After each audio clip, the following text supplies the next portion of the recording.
अस्सलाम वालेकुम व्यूअर्स, मैं हूं मोहम्मद अफाक और आप देख रहे हैं मेरा यूट्यूब चैनल मिस्टर केमिस्ट।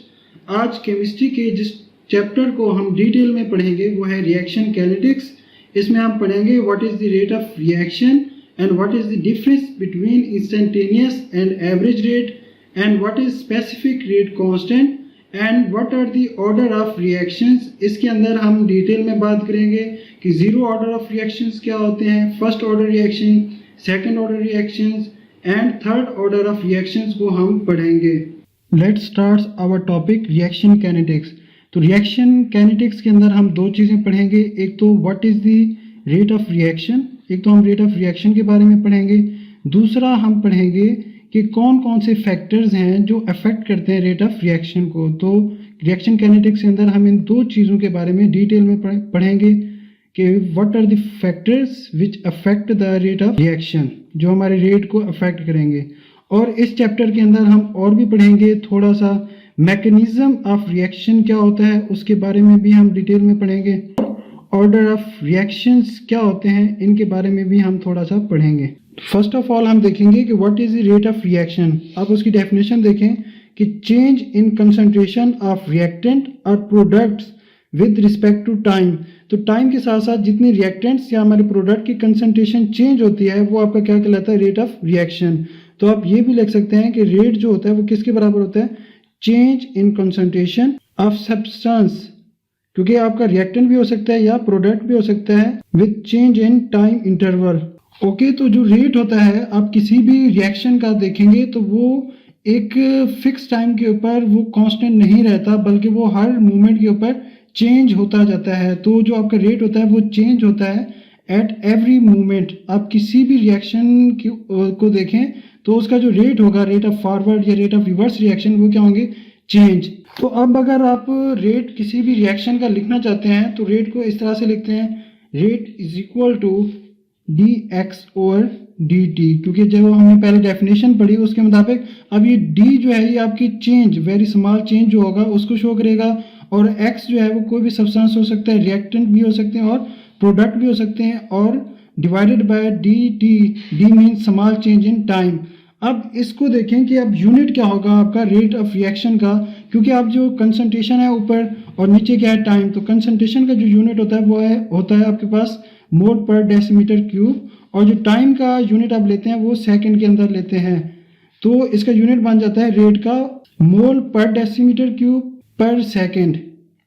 ठीक है, अब हम देखेंगे अगर कोई आपके पास कोई जनरल रिएक्शन है तो उस जनरल रिएक्शन का आप कैसे रेट लिखेंगे। फॉर एग्जांपल आपके पास एक रिएक्शन है, ए आपका रिएक्टेंट है और ये कन्वर्ट हो रहा है बी के अंदर, तो इसका अब आपको रेट लिखना है। तो रेट कैसे लिखेंगे, rate is equal to d concentration of reactant over d t. अब देखें इसमें एक बात आपने गौर करनी है, क्योंकि आपके जो रिएक्टेंट्स हैं वो कन्वर्ट हो रहे हैं प्रोडक्ट के अंदर, तो रिएक्टेंट की कंसंट्रेशन क्या हो रहा है, डिक्रीज, इसीलिए यहाँ पे क्या आता है, नेगेटिव साइन। तो ये जो नेगेटिव साइन है ये क्या शो करता है, decrease in concentration of reactants. ये जो आपके रिएक्टेंट्स हैं उनकी कंसंट्रेशन क्या हो रही है, टाइम के साथ साथ डिक्रीज हो रही है। रिएक्टेंट हमारा क्या है, ए। और अगर आप प्रोडक्ट का रेट लिखना चाहते हैं तो उसको आप इस तरह से लिखते हैं, डी कंसंट्रेशन ऑफ प्रोडक्ट जो हमारा बी है डिवाइडेड बाय डी टी। अब यहाँ पे आप पॉजिटिव साइन लिखेंगे, क्यों, क्योंकि रिएक्टेंट किस में कन्वर्ट हो रहे हैं, प्रोडक्ट, और प्रोडक्ट की जो कंसंट्रेशन है वो क्या हो रही है, इंक्रीज। अब graphical representation of rate of reaction को देखेंगे, इसके अंदर आपको ज़्यादा बेटर अंडरस्टैंडिंग होगी कि इनिशियली हमने एक्स एक्सिस पे टाइम को लिया और वाई एक्सिस पे कंसंट्रेशन ऑफ रिएक्टेंट्स या प्रोडक्ट कोई भी हो सकती हैं। तो इनिशियली जब टाइम जीरो होता है तो आपकी जो रिएक्टेंट्स मॉलिक्यूल होते हैं उनकी कंसंट्रेशन क्या होती है, हाई, और टाइम जीरो के बाद जो प्रोडक्ट की कंसंट्रेशन क्या होती है वो जीरो। तो इनिशियली आपके जो रिएक्टेंट्स होते हैं वो फॉरवर्ड रिएक्शन होता है और रिएक्टेंट कन्वर्ट होना शुरू हो जाते हैं प्रोडक्ट। तो जैसे रिएक्टेंट प्रोडक्ट के अंदर कन्वर्ट होते हैं तो ये स्लोप क्या होती है, डिक्रीज, और ऐसा ऐसा जो प्रोडक्ट्स होते हैं इनकी कंसंट्रेशन क्या होती है, इंक्रीज होना शुरू होती है। और एक पॉइंट आता है जब इनकी कंसंट्रेशन क्या हो जाती है, इक्वल। अब इस पॉइंट के बाद मजीद अगर रिएक्टेंट रिएक्ट करके क्या बना रहे हैं, प्रोडक्ट, तो रिएक्टेंट की कंसंट्रेशन क्या होती जाएगी, डिक्रीज, और प्रोडक्ट की कंसंट्रेशन क्या होती जाएगी, इंक्रीज। और एक टाइम के ऊपर जब ये जो रिएक्टेंट की स्लोप है ये टाइम एक्सेस को टच करेगी तो तब रिएक्टेंट सारे के सारे जो रिएक्टेंट्स हैं वो किस में कन्वर्ट हो चुके होंगे, प्रोडक्ट्स के अंदर, और आपका जो रिएक्शन है वो क्या हो जाएगा, स्टॉप। तो आपने एक बात नोट की कि इसके अंदर जो रेट ऑफ फॉरवर्ड रिएक्शन मतलब रिएक्टेंट से प्रोडक्ट में जा रहे हैं, तो वो क्या हो रहा है, हर मोमेंट के ऊपर, हर इंस्टेंट के ऊपर क्या हो रहा है, चेंज। लेकिन इस केस के अंदर क्योंकि आपके रिएक्टेंट्स मॉलिक्यूल क्या हो रहे हैं, डिक्रीज, तो आपका जो रेट ऑफ रिएक्शन है वो भी क्या हो रहा है, डिक्रीज हो रहा है। अब देखेंगे कि रेट ऑफ रिएक्शन जो है वो किन चीज़ों पर डिपेंड करता है। एक कोई भी रिएक्शन होता है उसके अंदर एक तो वो सिंगल स्टेप रिएक्शन भी हो सकता है या सीरीज ऑफ स्टेप्स भी हो सकता है। अगर तो वो सीरीज ऑफ स्टेप्स हैं तो उसके अंदर जो स्लो स्टेप होगा सबसे, रेट ऑफ रिएक्शन उस स्लो स्टेप के ऊपर डिपेंड करेगा, और उस स्लो स्टेप को क्या कहा जाता है, रेट डिटरमाइनिंग स्टेप कहा जाता है। तो स्लो स्टेप को जो है वो रेट डिटरमाइनिंग स्टेप कहा जाता है, और रेट ऑफ रिएक्शन सिर्फ उस पर डिपेंड करता है, और जो फास्ट स्टेप होता है रेट ऑफ रिएक्शन उस पर डिपेंड नहीं करता। और दूसरा पॉइंट कि रेट ऑफ रिएक्शन किस पे डिपेंड करता है, रेट ऑफ रिएक्शन डिपेंड करता है कोई भी अगर रिएक्टेंट मॉलिक्यूल आपका जो एक्सेस अमाउंट में होता है, ठीक है, एक्सेस अमाउंट वाले मॉलिक्यूल के ऊपर वो डिपेंड नहीं करता, बल्कि जो स्मॉल अमाउंट के अंदर मौजूद होता है तो रेट ऑफ रिएक्शन उसके ऊपर क्या करता है, डिपेंड करता है। अब हम देखेंगे कि what is the difference between instantaneous and average rate के दरमियान में क्या फ़र्क होता है। तो इंस्टेंटेनियस जो आपका रेट होता है वो बेसिकली किसी भी एक इंस्टेंट के ऊपर जो आपका रिएक्शन का रेट होता है वो क्या कहलाता है, instantaneous rate. At any one instant के ऊपर जो आपकी रिएक्शन का रेट होगा वो क्या कहलाएगा, इंस्टेंटेनियस रेट। और एवरेज रेट क्या होता है कि दो स्पेसिफिक टाइम इंटरवल के दरमियान में जो आपका रेट ऑफ रिएक्शन होता है वो क्या कहलाता है, average rate of reaction. Two specific time intervals के दरमियान, तो टू स्पेसिफिक टाइम इंटरवल्स के दरमियान जो रेट होता है वो आपका एवरेज रेट ऑफ रिएक्शन कहलाता है। अब एट फर्स्ट जब रिएक्शन स्टार्ट होता है तो आपका जो इंस्टेंटेनियस रेट होता है वो क्या होता है, हायर, जबकि जो आपका एवरेज रेट होता है वो क्या होता है, लोअर। उसके बाद कुछ टाइम के बाद आपका जो इंस्टेंटेनियस रेट है एट टाइम टी, तो ये क्या बन जाता है, लोअर हो जाता है, और एवरेज जो आपका रेट है ये हायर बन जाता है। अब कोई एक ऐसा इंस्टेंट होता है जब ये दोनों रेट जो है इंस्टेंटेनियस और जो आपका एवरेज रेट होता है ये इक्वल बन जाते हैं। वो जो इंस्टेंट है वो कौन सा होता है, जब आपका टाइम जो है वो जीरो को अप्रोच करता है तब आपके ये दोनों रेट्स जो हैं ये इक्वल हो जाते हैं। अब हम देखेंगे कि स्पेसिफिक रेट कांस्टेंट आपका क्या होता है। जब हमने पिछली वीडियो हमारी लॉ ऑफ मास एक्शन को डिटेल में पढ़ा था तो उसके अंदर हमने देखा था कि उसकी जो स्टेटमेंट थी कि जो रेट ऑफ रिएक्शन होता है वो डायरेक्टली प्रोपोर्शनल होता है to product of active mass of reactants और प्रोडक्ट्स। तो उससे हम ये ड्राइव करेंगे, अगर फॉर एग्जांपल कोई भी हमारे पास एक जनरल रिएक्शन है, लेट्स सपोज दिस, तो इस रिवर्सिबल रिएक्शन के अंदर जब हम इसका रेट ऑफ फॉरवर्ड रिएक्शन लिखते हैं तो रेट हम according to law of mass action किस तरह से लिखते थे, is directly proportional to the concentration of reactants and raised to power their, ये जो एक्सपोनेंट्स होते थे ये उसकी रेज टू पावर में चले जाते थे। तो इस तरह से हम लिखते थे।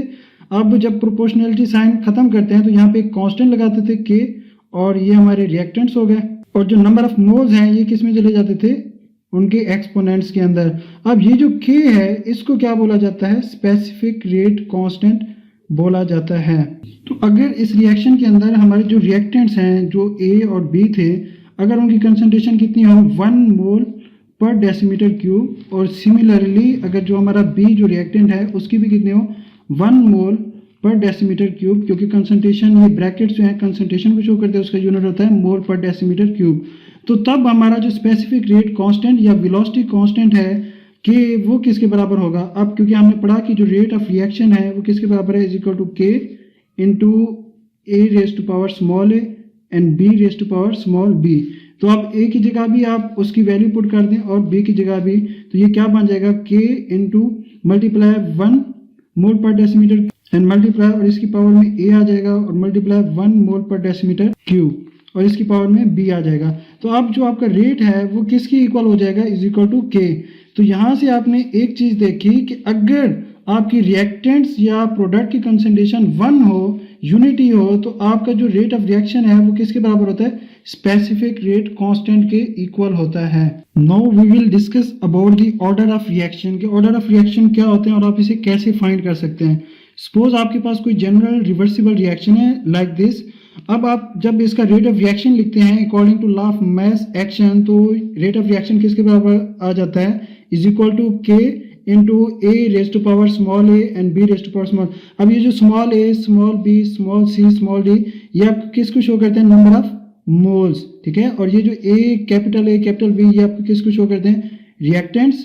और इसी तरह ये जो कैपिटल सी कैपिटल डी, ये आपके प्रोडक्ट्स होते हैं, और जो स्मॉल सी स्मॉल डी, ये नंबर ऑफ मोल्स। अब ऑर्डर ऑफ रिएक्शन को आपने समझना है कि ये जो किसी भी रिएक्टेंट की जो नंबर ऑफ मोल्स होते हैं, जैसे ए प्लस बी, जब इनका आप सम लें तो ये जो सम होगा ये किसको शो करता है, ऑर्डर ऑफ रिएक्शन। तो अब आप डेफिनेशन कर सकते हैं ऑर्डर ऑफ रिएक्शन की कि जो रिएक्टेंट मॉलिक्यूल की पार्ट्स के अंदर नंबर ऑफ मोल्स होते हैं उनका जो सम होता है वो आपका क्या डिटरमाइन करता है, ऑर्डर ऑफ रिएक्शन। यानी सेकंड वर्ड अब ये भी कह सकते हैं जितने नंबर ऑफ रिएक्टेंट मॉलिक्यूल्स होंगे वो आपका क्या डिटरमाइन करते हैं, order of reaction. Number of reactant, जो मॉलिक्यूल्स आपस में रिएक्ट करते हैं उनके जो नंबर होते हैं वो भी आपका क्या डिटरमाइन करते हैं, ऑर्डर ऑफ रिएक्शन। अब ऑर्डर ऑफ रिएक्शन के अंदर आप फर्स्ट ऑफ ऑल पढ़ेंगे zero order of reaction, then first order of reaction, then second, then third order of reaction. First of all हम देखेंगे कि जीरो ऑर्डर ऑफ रिएक्शन कौन से होते हैं। ये जो जीरो ऑर्डर ऑफ रिएक्शन होते हैं इनके अंदर जो हमारा रेट ऑफ रिएक्शन होता है वो कंप्लीटली इंडिपेंडेंट होता है कंसंट्रेशन ऑफ रिएक्टेंट्स के। वो क्या होता है, कंप्लीटली इंडिपेंडेंट होता है। इसमें हमारा जो रेट ऑफ रिएक्शन होता है वो कंसंट्रेशन ऑफ रिएक्टेंट मॉलिक्यूल से क्या होता है, इंडिपेंडेंट। अब जो जीरो ऑर्डर ऑफ रिएक्शन के अंदर ज्यादातर जो हमारे फोटोकेमिकल्स रिएक्शन होते हैं वो किस में आते हैं, जीरो ऑर्डर ऑफ रिएक्शन के अंदर। अब हम पढ़ेंगे कि फर्स्ट ऑर्डर ऑफ रिएक्शंस क्या होते हैं। फर्स्ट ऑर्डर ऑफ रिएक्शन के अंदर जो हमारा रेट ऑफ रिएक्शन होता है वो डिपेंड करता है upon the concentration of one reactant molecule. वो सिर्फ हमारे एक जो रिएक्टेंट मॉलिक्यूल होगा उसके कंसंट्रेशन पर डिपेंड करेगा। फॉर एग्जांपल आपके पास एक एग्जांपल है कि ये जो टर्शरी ब्यूटाइल ब्रोमाइड है, जब इसका रिएक्शन होता है वाटर के साथ तो ये उसका रिएक्शन है। अब इसके जब आप रेट ऑफ रिएक्शन लिखते हैं तो इसका जो रेट होता है वो इक्वल होता है के into concentration of only this molecule. Only tertiary butyl bromide के ऊपर जो है ये डिपेंड करता है, और वाटर के ऊपर ये कंप्लीटली क्या होता है, इंडिपेंडेंट।